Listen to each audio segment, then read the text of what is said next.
Se você for pescar nesse feriado, você tem que fazer essa aí.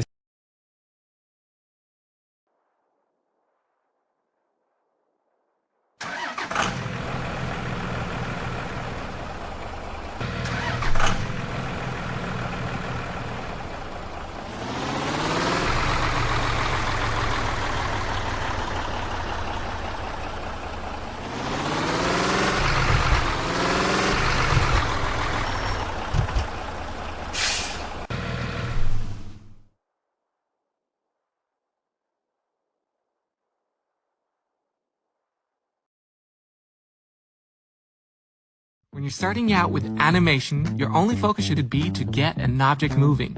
Once you got that down, plan your movements step by step and space it better for more dynamic movements. Finally,